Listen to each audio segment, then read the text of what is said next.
Okay, next I think it's time to talk to our, We have a number of people who come in this evening that are representatives in our county government that are running unopposed. And I'd like to give them a full talk. Before I do, I would like to go to the state level. and first I gotta get my notes in here. I knew I should have given you guys name tags.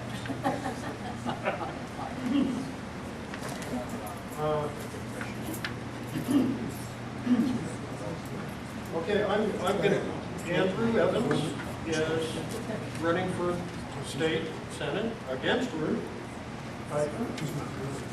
And so if you would introduce yourself, give us your background, and tell us what you think you can bring to the job and what you see that we need to have done. Well, I'm Andrew Evans. I'm running for this office as a Republican, seeking the Republican nomination. Can you all hear me? I was born in Plains. I grew up there, graduated from high school in 1991 from Southwestern Heights. Then I went to college at Ozark Christian College, got a bachelor's degree from Ozark. And after that, I decided I needed more education. I just couldn't get it all. So I went on to get my master's degree at Lincoln Christian College and Seminary in Lincoln, Illinois. I majored in church history. Then after that, I decided to return back to western Kansas. So I became a preacher at Buckland, ministered there for a couple of years, and then from there went to Protection, where I ministered for about 5 years. Also in that period of time, I was a realtor, sold real estate, and got a taste of the business world. So that's sort of my background, and now I've launched into this. Also, in the political front, I have been very active in the Republican Party. I served as my county chair, Comanche County. Also, I'm the secretary of the 1st District Republican Party, which includes the whole congressional district. And I'm presently on the state delegate on the Kansas Republican Party.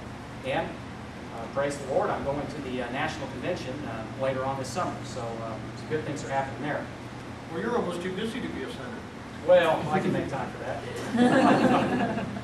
But some of the reasons I'm running are I am a fiscal and social conservative, and I have been following state politics very closely as a Republican official. And I feel like the spending, the fiscal irresponsibility, is just out of control. Basically, both parties have really let us down. They're spending money faster than you'd believe, and somebody needs to be up there just saying no. And I include my opponent in this, a good lady, but has voted for every tax increase and every spending increase she has had the opportunity to. I would vote against any increase in the budget that would increase the budget from what it currently is. I would also work to cut programs that are wasteful and obsolete and growing outdated. Do I still have any time? I'll give you another 45 seconds. Okay. Sounds like to me. Another area that's important to me, I am pro-life. I would vote for any pro-life legislation that reaches the floor of the Senate. And I would oppose any expansion of gambling. Both of those are areas where my opponent and I also disagree. Well, thank you so much, sir. Ruth Piper. Hi there. How are you tonight? I'm good. Okay, here we are, getting close to 8 o'clock, almost been here over an hour, and most of you people know who I am. I do have a loud voice, so I don't think you'll have any trouble hearing me. I am from Stafford. A couple of years ago, my husband and I, Dennis Teichman, who you all know, wonderful country western singer, we love to listen to him sing. But he and I moved out to the family farmhouse halfway between St. John and Stafford. That's where we live now. Between Dennis and I, we have 4 children. They're all grown, and we have 5 grandchildren. As many of you know, that I served on my local school board for several years before I worked my way up to becoming interested in running for the Senate, which I ran 8 years ago. Ran against another Republican. Seems like I only get Republican races, but and that's because the far-right conservative people are always very interested in taking over the Republican Party and taking over the Republican Senate. So that's one of the things that I've been very fortunate in doing. I've had your support. I appreciate your support. It's been very important to me. I've been there 8 years. I have served on numerous committees. Right now, I'm serving on The education committee, that was the one thing that took me to the Senate in the first place. I also serve on the Ways and Means Committee. My opponent has said that I am not fiscally responsible. I would beg to disagree with him. I would tell you that if we go to a situation where we start not supporting the programs that we need to support through the different agencies, through the different programs we have, the thing that's going to happen is all of that is going to be pushed down to the local level. And then that means that the local level people are going to have to take care of it. And when that happens, you know what happens then? Your property taxes go up. I will tell you that when I talk to people and they talk about their taxes being too high, the first thing they say to me is, I ask them, the first thing I ask them is what tax do you hate? What is the one that you hate the most? And almost without it, almost 100%, they say to me, property tax. I hate property tax. Property tax keeps going up. That's the thing that hurts us the most. That's the thing we've got to be most careful with. So serving on the Ways and Means Committee is a very awesome responsibility, but it has also been a very great learning responsibility. I've learned a lot. I have been able to negotiate through some of the issues that we have, but we do have certain responsibilities that we have to fund. I also serve on the Commerce Committee, which has been new for me for the last 2 years. When I first got on the Commerce Committee, it was all about Johnson County and how they were going to do economic development out there. This year, when the chairman asked what we wanted to do, what was the important thing that we needed to see, I raised my hand and I said, we need to talk about rural issues. The chairman said that she agreed, and so that's what we did. We discussed rural issues. There were a lot of rural things that we did this year to bring the attention to the rural areas on economic development. We talked about, we've done some, we passed a tourism bill that will help with tourism out in this area. We passed a rural commission bill that will help with all of those. So, and the last thing that I serve on, and I also chair, is the Financial Institutions and Insurance Committee. It's a very important committee. I've done it for 6 years. I've seen a lot of things happen. One of the things I will tell you that is the most important thing that I think is going to happen next year, and we'll get to that question in just a minute, but I'm going to say it now anyway, is that I think that we're going to see a lot of our attention turned to the health issues. I do serve with some of those issues and some of those insurance issues in the Financial Institutions and Insurance Committee. So those are some of the things that I've been doing. That's, if you want to know more, I'd be glad to talk more, but I think you're moving in on me. And I think you wanted to ask a question. I have a couple of questions. Actually, what I would like to do with you both that are running for the Senate, I would like to ask you a question and have you maybe cogitate on it for a few minutes before you give us the answer. And in the meantime, Let me sit down. Yeah, you can sit down. I was waiting for you to ask me a question. This is going to be a tough one. I'd like you to think about it while we go through the other people and they were here, because I think it's very, very important to all of us. We're in a huge situation of energy crisis here. We're not seeing the incentives that got the state for there's many of them, there's many states, put it that way. And I'd like to ask you both what you honestly think that the state government can do in the alternative energy areas in order to help alleviate the pressure on all of us that are paying these power bills. Because believe me, my power bill is like worse every month than my tax bill is every year. And that's something we have to address. And I'd like you to think about that for a few minutes and give us some sort of an idea of what you honestly believe can be done on the state level to help us. In the meantime, Mitch Holmes is here, and he's unopposed, and so I'm going to give him a few minutes at the podium, and of course I'm going to nail him with the same question. And I'm ready. That's my issue. Energy's my issue. So, I am Representative Mitch Holmes from 114th District. That includes all of Stafford County, all of Pratt County, the eastern 2/3 of Edwards and Pawnee County. Unlike most of the candidates up here, I live in Stafford County by choice. I wasn't born in Stafford County, but I am a Kansas boy. grew up in the small town of Heston, where ag was everything. You all know of Heston Equipment, and my dad worked there, so we were always, that was our focus, was agriculture. Spent some time in Wichita as a newlywed. My wife is here, Michelle. I've been married 23 years next week. And 5 kids. 4 girls, stair-step pattern, and then a little boy falling up the rear 9 years later. I've been around, lived in Wichita, joined the Navy in 1990. They put me, of all places, in Chicago. So we lived in Chicago for about 8 years and wanted to get back to Kansas. We always dreamed of living out in the country and raising our family with a little spread of land where we could raise our gardens and animals. And Michelle's family has been from Stafford County since 1914, I believe, because when her family moved, and her grandparents had a farm, nobody wanted it. And we said, that looks like a perfect opportunity for us. Stafford County was like a perfect place to raise a family. And we still believe that today. That was 10 years ago that we made that decision. And we still believe that Stafford County is a perfect place to raise a family. This is my 4th year, 2nd term, and 2-year terms for representative. And some things that I've accomplished, I've co-signed or co-sponsored a lot of bills. But the one bill that I sponsored completely was concerning sex predators who are in the program of Warranted. We had a situation out there where they are now categorized, they've come out of prison and they're not safe to put into society. So now they are categorized as a mental patient. Although they are in a prison setting, they're still mental patients, they're no longer prisoners. And because they're a mental patient, they have the same rights that all mental patients have. And they were taking those rights and they were abusing them. They were calling their prior victims on the phone. They were sending material to their prior victims on the phone.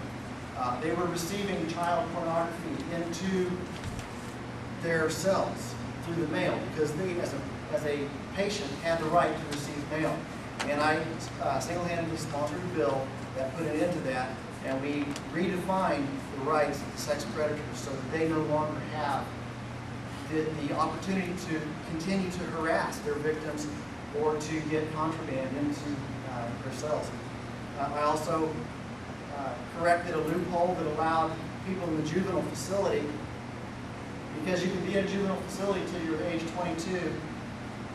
You have a lot of adults in the juvenile facility. Well, you can commit a felony inside the facility, and then you get sentenced, and because felonies have a presumed probation, you go free. Well, they would commit felonies in the Warranted juvenile facility, and they'd receive a sentence, but they'd get probation. Federal law said you cannot serve, or you cannot be in a juvenile facility if you've been convicted of an adult crime. And I put a fix to that, to where they are no longer on presumed probation. So if they commit a felony in a juvenile facility, they will go to an adult facility. It was the oddest situation where you get out of jail free by committing a second crime. And I fixed that. Energy has been a very big issue of mine, and I'll probably have a second chance to talk, or is this it? Yeah, you're going to have a second chance. Okay. I'm going to shut you off here in about 10 seconds. Perhaps one of my greatest satisfaction is staying in touch with the district. And when there's an issue that affects something in the district, I get on the phone and I call folks who are in that field, who are affected by that. Whether it's your rest homes, whether it's school finance, whether it's correctional issues, wildlife and parks. I get on the phone with people back home and say, what do you think about this? And I try to stay in touch with the district. So that's what I'm proudest about. Well, thank you. Now, and I hope you guys will excuse me, I know me. I don't know everybody. I should have introduced myself before we got started. I'm Ron Helbert, and I moved here because of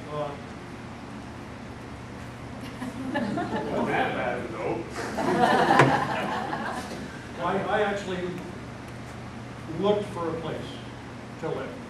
I spent 2.5 years and I crisscrossed the country. I spent hundreds of hours on the internet. I researched where I wanted to live, and the culture I want to live in the type of community I want to live in. And then I moved here. And so you're stuck with me. These guys think they know about work and they should come down and volunteer at the TV station or the science museum. I'll put them to work. But if you would tell us who you are, I know you guys are running unopposed. That means you, obviously, either there's nobody that wants to move into town who's got your qualifications, or you're doing a wonderful job. Now, I personally believe that everybody in our county government, our city government, does a wonderful job. And the state too. If you would. I'm Luann Brister. I'm married to Jody Brister, who's from Stafford, and I am from St. John, and I'm proud to say that I'm a sixth generation Stafford County citizen. I started working in the Register of Deeds office in 1992, and I was appointed deputy in 94. I have to have notes. In 2003, my predecessor didn't retire, so I finished out her, I got to finish out her term, so I was appointed by the Republican Party of Stafford County and Governor Davis to that position, finished out her term. I ran for election in 04 and won, and I am just finishing up my first full term in Register of Deeds office. Wonderful. Major accomplishments in that? When I took over, I changed the way we archive documents to imaging, digital imaging, rather than microfilm. It has reduced a part-time employee, and it has reduced the costly microfilm supplies. It's faster and easier to produce a document for somebody to look things up. I can email copies of deeds. But not only that, the image is immaculate. So it's going to be a better archival quality for 100 years to come. I know that I see some people around here that have had some dealings with abstracts and stuff like that. I know I used to be entitled to have an abstract. They're doing it in the old book sometimes. Yeah, we still use books because there's some diehards, oilmen, and abstractors Yeah.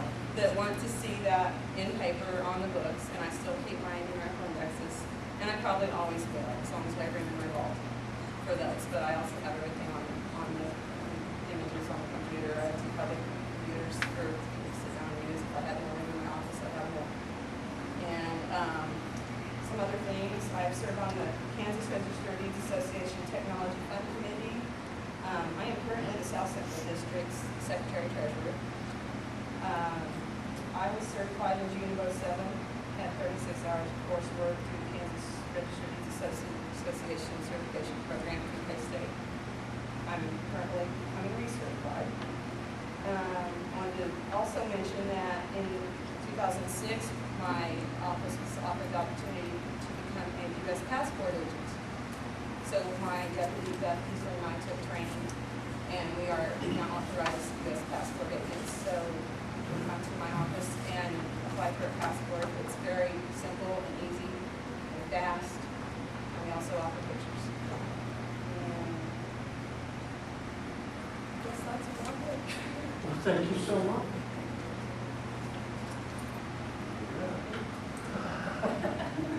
I'm Edie Keenan. I was born and raised in Stafford County. My parents are Doug and Linda Lamb in the southwest corner of the county. I have worked for Stafford County for 24 years. 5 years in the Register of Deeds office, 15 with Road and Bridge, and then 4 serving as county clerk. I really enjoy my job. One of the main thing that's most important to me is customer service. And we bend over backwards to provide you whatever you need when you come in the office. That is just so important. I have completed the Certified County Clerks courses, and now we're working on my master's through Wichita State University. We've implemented the statewide voter registration system, which that has been a nightmare. Dorothy got out at the right time. We have the voting machines that we now have at each polling place, which is a requirement of MAVA. Questions? I don't know. Come in and see us. One of the first places I went when I came to town was in your office, so I think you do a great job. Thank you. We'll try. And I guess I have this for you back down there. you. Our county attorney. Hi, I'm Joe Sheepak. I was coming here tonight. I'm usually not late. I'd like to publish a harbor. There's a couple of interesting funnel clouds on 281 south of Greenville. So I got a tour of Stafford County. I came in through the radio. Down past Middlewood elevator, we got 50. It was bright sunshine there. I guess I like to drive because I work in 3 counties right now.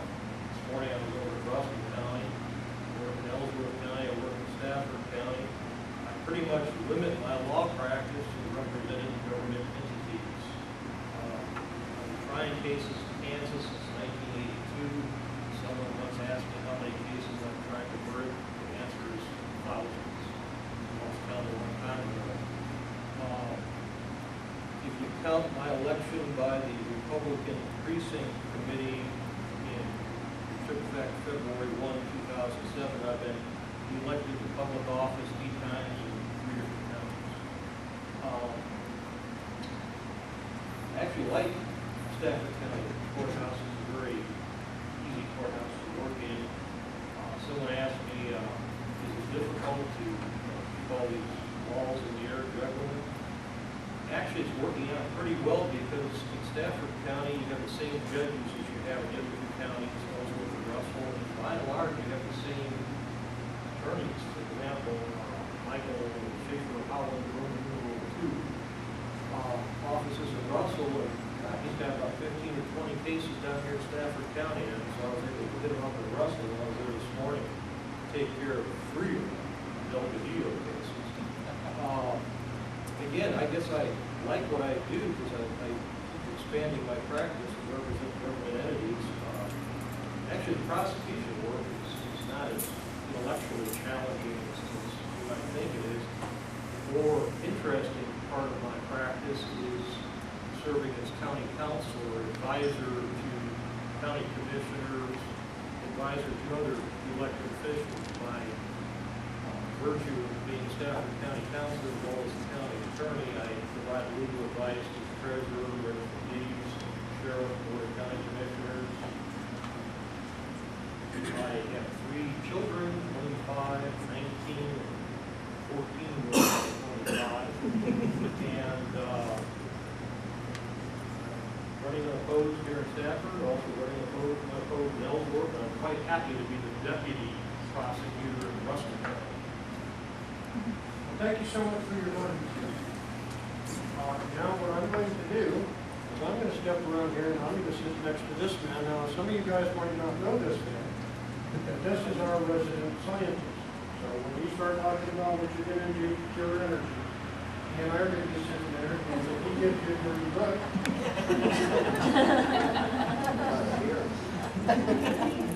he knows a whole lot more about science than anybody else in this room, I think.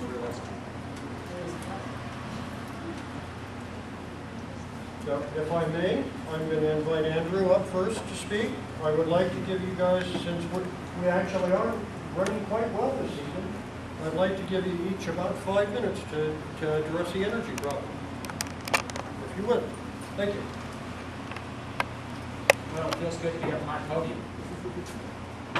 I think the best thing in Kansas, I mean, there's limits to how much the state legislature, the state level government can do on the issue level. So much of it is federal and private business. But one thing, the best thing we can do in Kansas is to build those 2 coal plants in Finney County. Those would provide the transmission lines that would create the wind farms that we need for wind energy. And when the governor nixed that program, this is actually one of the straws that broke the camel's back on getting me into this election. I just thought that was such an abuse of power, an arbitrary decision made by one person, just so she could play well with the National Democrats in Washington. She wants to be Obama's mama, and she's angling for a cabinet position. So I would definitely be joining the folks up there that would reverse that denial of permit. We're close to it, and I would certainly work with those that wish to do that.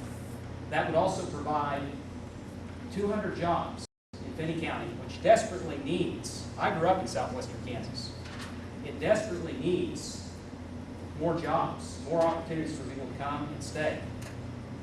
We also need to create tax incentives for environmental businesses to come to Kansas. Right now, we live in a business-unfriendly state. Taxes are high. They're oppressive to business. Sales tax, income tax, property tax, all three of them, as you mentioned some of them. They are disincentives for businesses who work in this type of thing to come here. So that is the primary thing. Get those two coal plants built. As far as state level, what the state legislature can do, which I would be a part of if I win this election, that's the main thing we can do. Now I'm not a scientist. I'm not an expert in environment or energy like you are. But as far as what I can do, that's what I would do. I think that we do need to start looking toward wind energy, solar energy, and good alternatives. But in the meantime, we are dependent on traditional sources of energy like coal, fossil fuel, and the others we've been using. So we have got to continue using what we got. And we need to start drilling here at home instead of getting it all from Iraq and the Middle East where it's costing us a fortune. Sometime or another, we're going to have to deal with that and bring down these gas prices. That is the best way we can bring down gas prices, which everyone, including myself, is concerned about. That's about all I can say on that. Thank you, sir. Ruth? Well, this is one of the things that my opponent and I do agree on. Excuse me. I also am very supportive of the coal-fired plants in western Kansas. I know that there were a lot of concerns about the environmental issues. That was one of the things that I think that they looked at to really defeat this project out there. But the environmental issues could be taken care of. One of the things that I really cared about was the research and development that was going to go along with the coal-fired plant.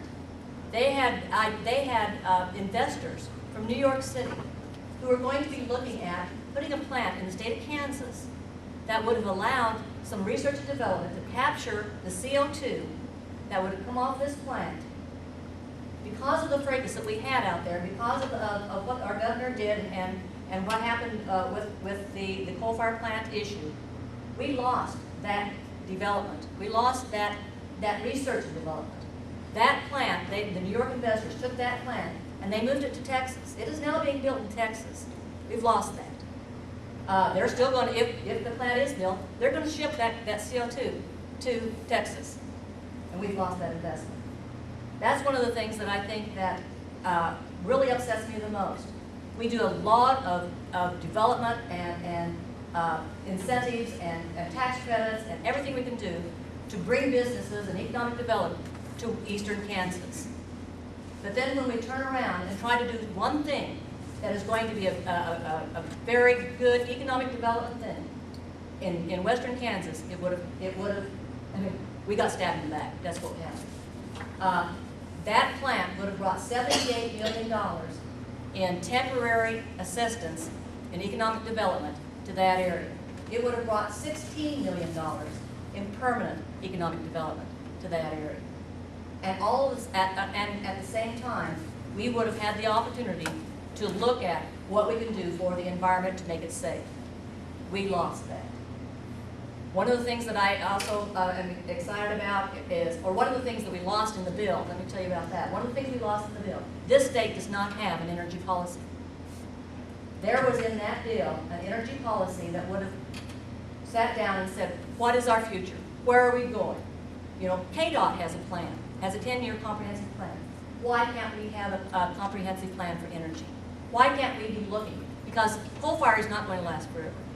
We need to look at the solar. We need to look at the wind farms. We need to look at nuclear. We passed a bill this year that is going to study nuclear energy. We need to have that done. We should have started studying nuclear energy 10 years ago.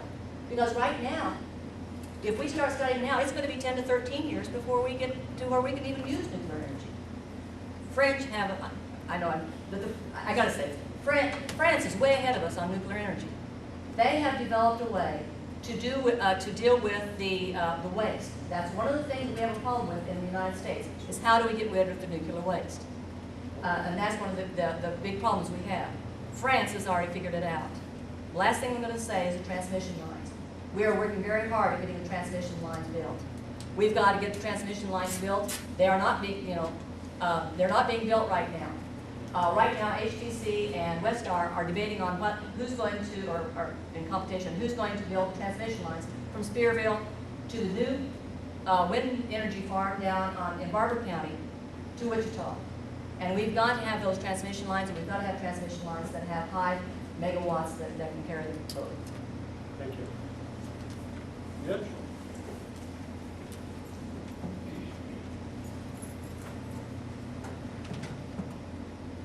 I'll agree with both of the prior comments on the coal plant and add something to it. But first, I want to add that we have not had a refinery built in this nation in at least 30 years, it may have been 40 years. And we had the opportunity to have a refinery built in northeast Kansas this past year, a company called Hyperion, and they had been working on this for 5 years. They already had an option on 5,000 acres of land. And they went to the Secretary of KDHE, and they said, if we meet the requirements, will we get a permit? And he said, I won't guarantee you anything. And they said, we'll take our $10 billion and we'll go to North Dakota. Refining is a major issue right now in our fuel prices. We are buying gasoline and diesel fuel from England because they have the refining capability. Right now, the reason diesel fuel is higher than gasoline, which is ironic because diesel fuel is once a byproduct of gasoline that they couldn't get rid of. Well, it's because England, most of their cars are diesel powered. So they're keeping their diesel and they're selling us their gasoline. So we can't get enough diesel to keep our trucking industry and our farm industry going. And our gas is still out of sight. We need to have regulatory certainty in our state. We can't have an individual who's flipping a coin or whatever else he's doing to decide how he's going to rule on something. We have a set of regulations, use them. You're not there to be arbitrary. You're there to apply the regulations, and that's a serious problem in this state. We really have to address that. And if this doesn't get corrected, we have a very dangerous precedent set by giving one person so much authority. Then back to the coal plant. There was something going on out there that hardly anybody heard about. And Ruth touched on it. She said carbon dioxide. There's a lot of research that's going on in this state on producing ethanol and biodiesel with algae. Now, I've been a fan of ethanol since the 1970s. And it didn't even get going until the late 80s or early 90s, and it's still been very slow. But there's the problem, and we've always noted in the back of our minds, is that we could convert every acre of farmland into fuel, and it still would not be enough to satisfy our appetite for fuel.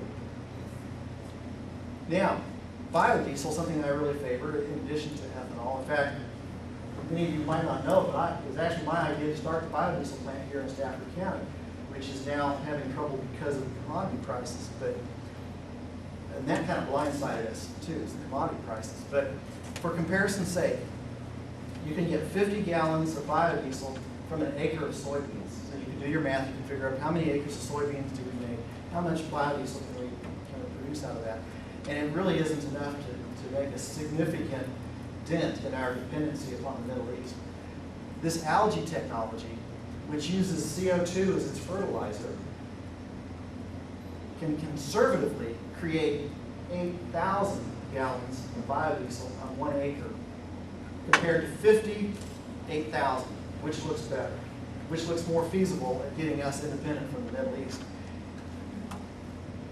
And that was part of the proposal for the Holcomb Power Plant, was to have these algae reactors out there that would pull carbon dioxide out of the smokestacks, recycle it into the algae, which could then be made into biodiesel and ethanol, depending on the strain of algae that they were growing. Tremendous forward-thinking technology, and it was all put to a stop for political reasons. As has been mentioned earlier, it was all political, because no environmentalist could oppose that. But it was a way to score political points. So I think one thing that Kansas can do, even though we're a state, I think we can take the lead on this technology. We can support it in whatever way that we can afford to support as a state, because hoarding is a big issue right now with revenues going down.